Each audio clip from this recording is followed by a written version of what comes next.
Even if you show off by coming to a steak restaurant, you can't afford to eat high-end meat, can you? Poor folks should be satisfied with just salad. Nate, my classmate who works at a bank, looked down on me with disdain and dumped a heap of green salad. The plate flipped over, landing right on the red cardigan I had given to my mom. Do you realize what you've done? If you apologize right now, I might still forgive you.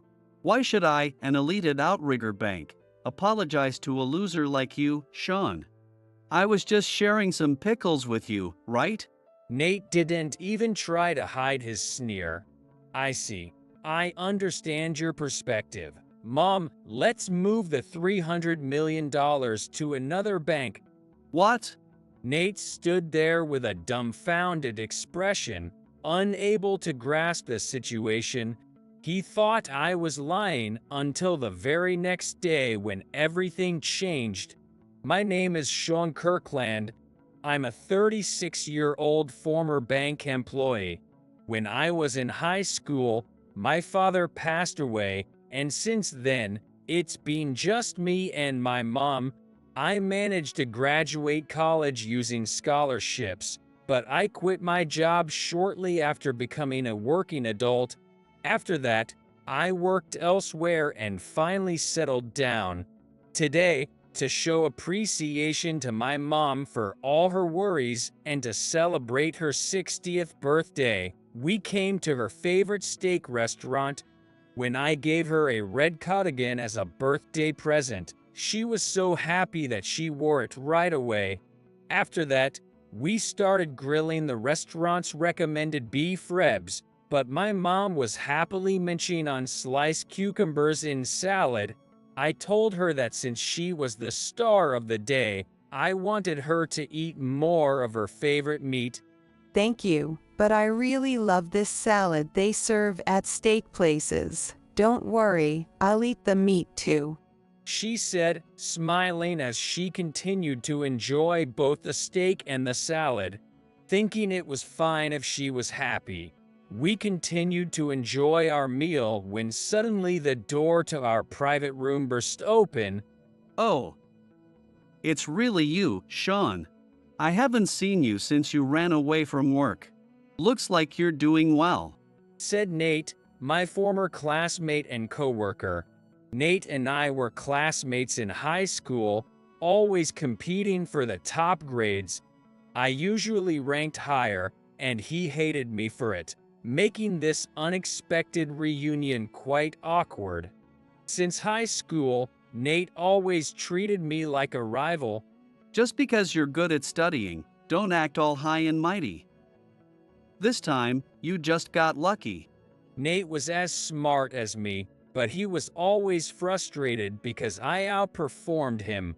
He even followed me to the same college and then to Outrigger Bank in our hometown.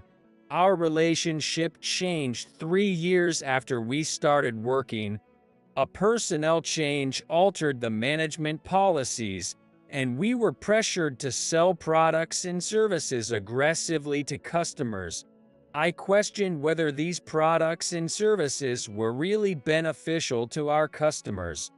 Despite my doubts, I continued to propose and sign contracts with customers, but I increasingly worried if I was truly acting in their best interest. Just as I was getting the hang of my job, I received a transfer order. I understood the need for regular transfers to prevent fraud, but the issue was my mom's health. As the saying goes, don't take your parents or money for granted. My mom, who had always been healthy, was diagnosed with a serious illness. When I rushed home, she greeted me with a tired but warm smile. Thank you for coming, even though you're busy. But don't worry, they found it early, so the surgery should be fine. Her words brought me some relief, but as I listened more, the situation seemed less optimistic. While the success rate of the surgery was high, she would need home care for some time after, unable to manage daily life or even shopping. She'd need help getting to and from the hospital, and if her condition worsened at home, she'd need immediate care. In other words, she needed someone to take care of her all day. Later, when I spoke with her doctor, it became clear she couldn't live alone during the day. Considering our situation, I decided to quit my job at the bank. I was already uncomfortable with the bank's new policies and couldn't leave my mom alone while being transferred far away. When I submitted my resignation, my boss was disappointed and tried to persuade me to stay. I felt sorry because they had been good to me, but my mom's health was my priority.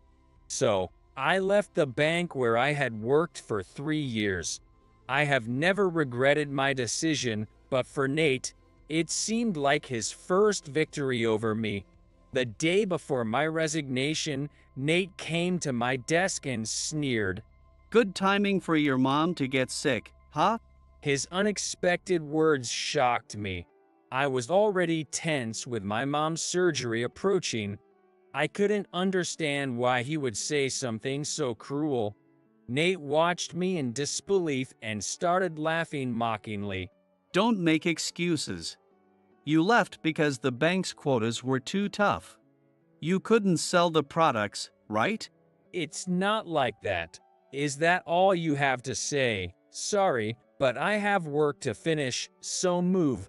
I tried to stay calm and replied with as much self-control as I could muster, but Nate just snorted and said, You were good at school, but it didn't work in the real world. You never faced failure, so you're using your mom as an excuse to escape. He continued to provoke me. When I stayed silent, he taunted me even more. Good for you. You left before everyone found out you were useless and couldn't meet the company's demands. What's next? Gonna hide at home with your mom? Yay, that's right. I'm staying home to take care of my mom. I'm not going back to work, so leave me alone. I lied, hating Nate's harassment. Nate laughed as if he had heard a funny joke. Did you hear that? Sean's gonna be a shut-in from now on. He's quitting his job and becoming a NEET. Nate announced loudly, his voice echoing through the office. Seeing Nate's smirking face would have made me feel bitter before, but now, I felt relieved, knowing I was finally breaking free from this unwanted relationship. Feeling clear-headed, I calmly continued preparing the handover documents. After that, my mom successfully underwent surgery and recuperated at home as planned. She made a full recovery, and I started working again, establishing a new lifestyle. One day, to celebrate my mom's 60th birthday and recovery, we decided to have a birthday party at a steak restaurant. Mom loved the present I gave her, and we were having a wonderful time when Nate barged in. I saw your face briefly when you went to the bathroom. I thought it might be you, and it really is. Sean, the loser. Nate sneered at me with a smirk. Even though my mom was there, Nate barged into our private room to harass us, showing his unchanging nasty personality. Today is my mom's 60th birthday celebration. We're enjoying a family dinner, so could you please? I tried to speak calmly and get Nate to leave, but he stayed, seeing it as a perfect chance to mock me, his eyes glinting with malice. Are you eating salad at a steak restaurant? Isn't that the appetizer plate? Oh, right, you declared you'd be a shut-in, so you must be poor. Nate sneered and walked out of the room. I sighed in relief, thinking he had finally left us alone, but Nate soon returned to our private room. He began transferring sliced cucumbers from his plate to mine and my mom's. You guys really helped me out. I can't stand cheap tastes like this. I was about to throw these cucumbers away. Hey, don't put your food on our plates. I protested in a hurry, but Nate just smirked down at us. You should be grateful, right? Sean quit the bank and has no money. Even if you come to a steak restaurant to show off, you can't afford high-end meat, can you? Enough already. I raised my voice, but Nate just looked down on me with disdain. I figured you couldn't pay for the meat, so I shared my cucumbers with you. Poor folks should be satisfied with just salads. Nate's malicious voice was mercilessly directed at me and my mom. I wanted to snap back at him, but I managed to hold myself back. Today was my mom's special 60th birthday celebration. If I let my anger get the best of me and ruin the celebration, it would only cause trouble for my mom, who was having a good time. With that in mind, I quietly asked him to leave. All right, just leave now. Oh, not running away today? You cried and quit because the bank job was too tough. You should be the one leaving, you spineless coward, Sean. Nate's constant attempts to provoke me made my vision turn red with anger, but if I caused a scene here, it would only trouble my mom and the restaurant. This was a chance encounter. Nate was someone I shouldn't have to see again. He was like a stone on the roadside, like a traveler passing by on a trip. No matter how much he insulted me, I just had to endure it for now. He'd get bored and leave. So I kept silent, but my silence only seemed to irritate Nate more. He frowned and picked up the plate of cucumbers he had added earlier. Then he dumped the juicy pickles all over. The plate flipped over, landing on the red cardigan I had given to my mom. Oh no. Oops, sorry about that, ma'am. My hand slipped.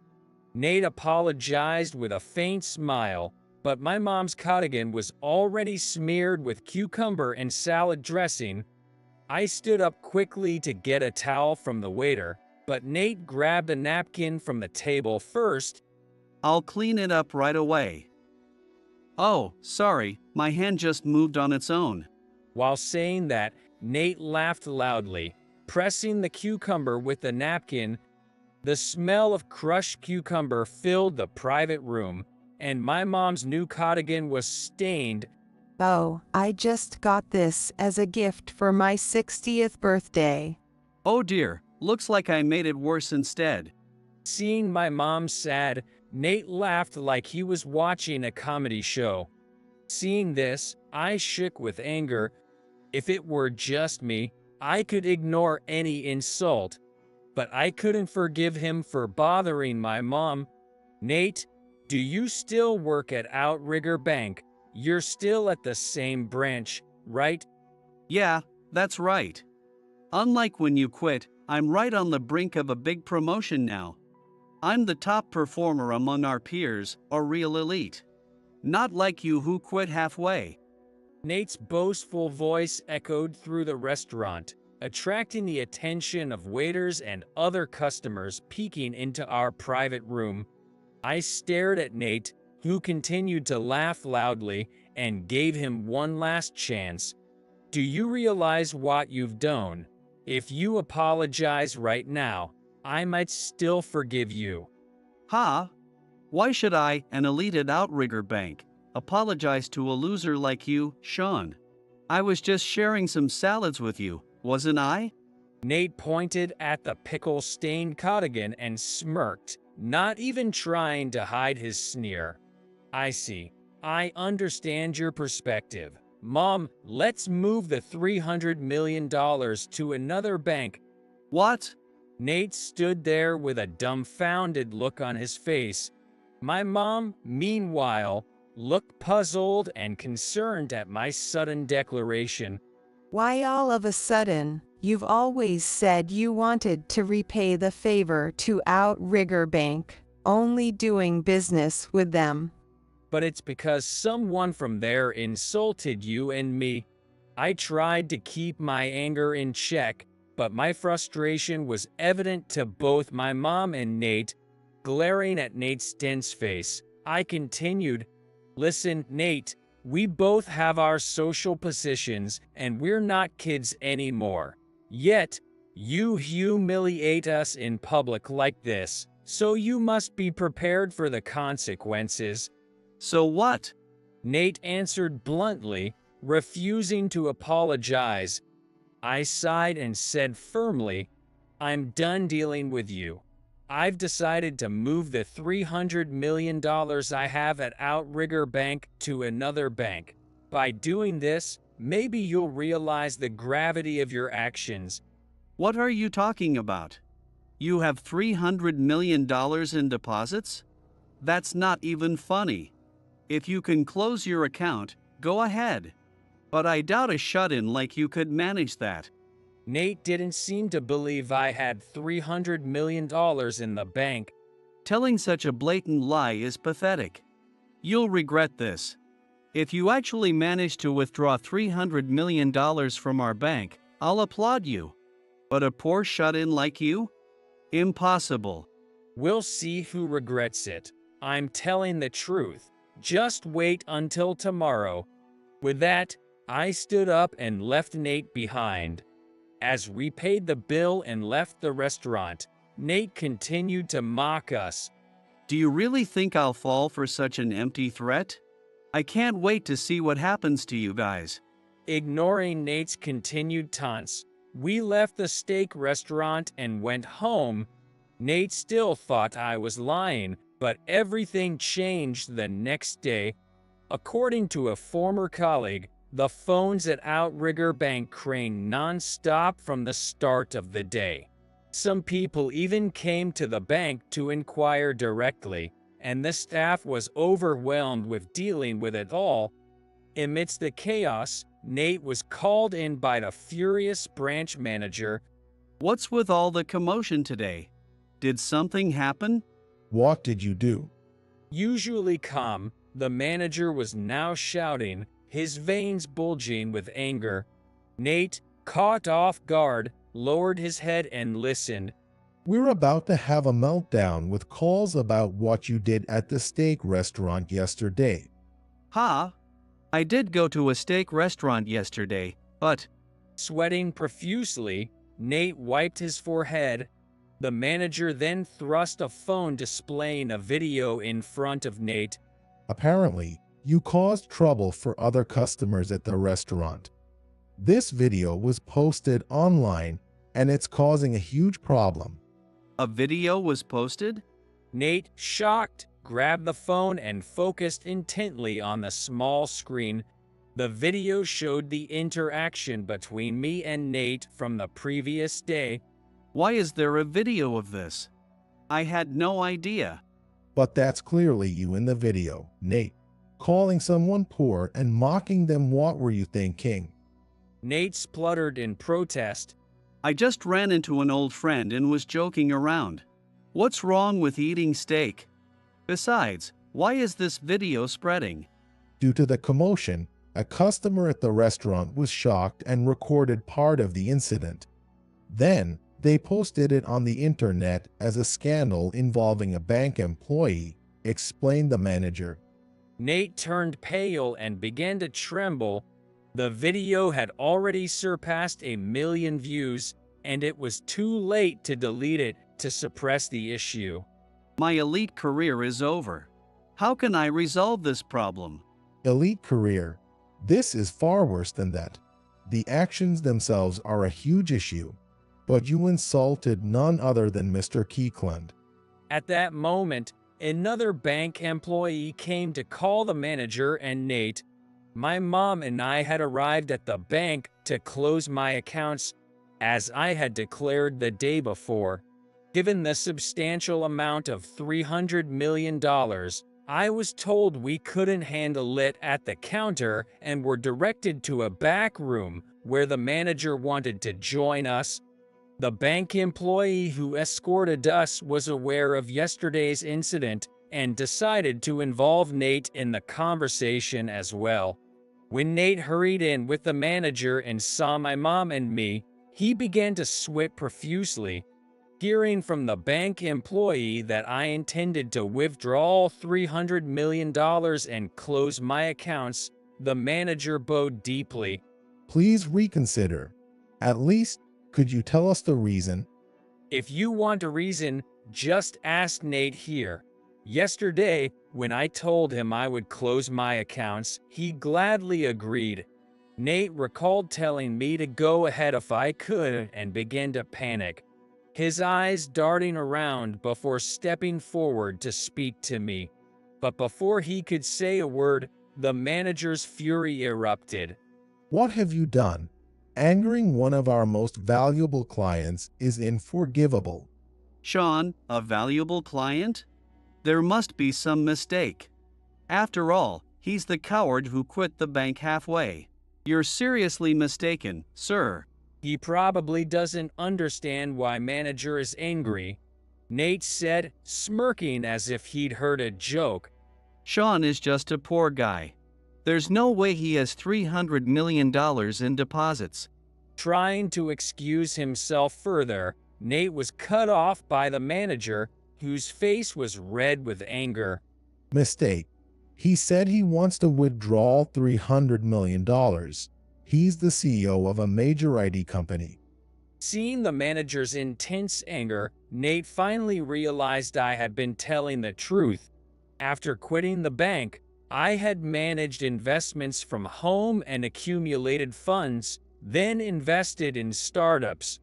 I built connections with successful companies, and now I run my own IT company.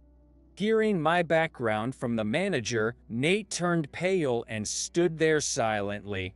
I spoke slowly to Nate. Now do you understand my words weren't a joke?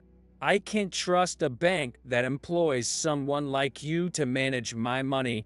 But I didn't know. If you want an apology, I'll apologize. Just don't withdraw your money from the bank. Nate's condescending attitude made not only me sigh in disappointment. The manager, watching the events unfold, also looked at Nate with utter disdain and anger. I thought you were an excellent banker. How disappointing. As you've heard, he mocked a customer and shows no remorse. I can't trust this bank with my assets. When I demanded to withdraw the $300 million again, the manager sighed deeply and reluctantly agreed. So, I withdrew all my assets from Outrigger Bank. Nate continued to resist until the end. How could someone like you have $300 million in assets? You're just a coward who ran away from hard work. He shouted, but I quietly shook my head. Why are you so critical of running away? Assessing the situation and choosing a different path is not something to be ashamed of. But you abandoned your job and lost to me. Running away from the workplace is a sign of a lack of responsibility. To Nate, being a banker was the only thing he could pride himself on as a victory over me. As he flailed his arms, asserting his point, I felt pity rather than anger. It's great to be responsible and work hard. But don't you want to do what you truly desire and not regret your life? Regret? I remembered the day I decided to resign. Faced with a prestigious transfer far away and my mom's surgery followed by a difficult recovery at home, when presented with these two futures, I chose my mom's health. Some people aim for the path you're on, and others, like me, choose a different way. Everyone has the right to choose the life that suits them. You have to decide your own life. How is that different from being selfish? I worked hard at this job. I'm going to be the top at this bank. I'm great. Nate, now almost shouting, kept repeating his point. His mindset had become so rigid that no advice or opinions would reach him. Feeling disappointed, I left the bank. The Outrigger Bank branch has gone under. A few months later, I drove her to the hospital. Her health had improved, and now she only needed regular checkups. On the way to the hospital, we passed the location where the Outrigger Bank branch once stood. The impressive building had been demolished, leaving a clean, empty lot. That Nate guy was your classmate, right? I'm sorry that my 60th birthday celebration led to all this. No, it's fine. He was always like that. And it's probably for the best that branch closed down. I wasn't joking about it being for the best. According to new contacts I had made in the financial sector, the bank's reputation had been declining since the manager took over. The manager had favored Nate for his good performance, and together, they kept changing management policies. Even when I was there, we were forced to push unnecessary products on customers. After I left, their methods became even more blatant, treating customers who refuse contracts as poo and acting arrogantly while overly flattering big clients with excessive courtesy. This unfair attitude had been a problem for a while, leading to frequent complaints against the bank. The recent scandal was the last straw, and the bank could no longer protect Nate and the manager. In an effort to cut costs, the bank decided to close the branch where Nate worked. Other employees were reassigned, but Nate and the manager were not given proper transfers. They were placed in a department sorting old documents all day, a position they endured for about a month before Nate quit, claiming, "A talented person like me deserves a better workplace." so he left, throwing down his resignation letter as he walked out of the bank. The manager tried to hold on to his job, but after Nate left, he was held solely responsible for the branch closure. Unable to bear the cold stares from colleagues and superiors, he eventually resigned as well.